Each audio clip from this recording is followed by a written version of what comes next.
i Danmark. Og i dag der er jeg på arbejde en lørdag, en høj hellig lørdag.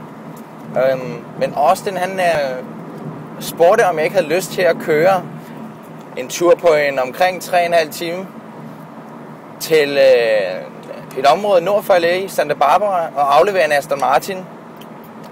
Og så tage kundens brugte Aston Martin med hjem, som vi så har taget i bytte. Og det kan man jo ikke sige nej til, lige umiddelbart. Så nu ligger jeg her på Highway 101, som I nok kan se, i en fed Aston Martin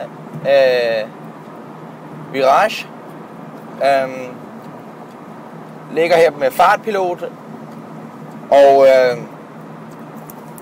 hører lydbøger, så turen ikke bliver alt for lang og alt for ensformet med alle deres reklamer i radioerne og så videre. Men det er jo en fed oplevelse. Men om ikke andet, så håber jeg, I har det godt. En lille update derfra. Hej hej.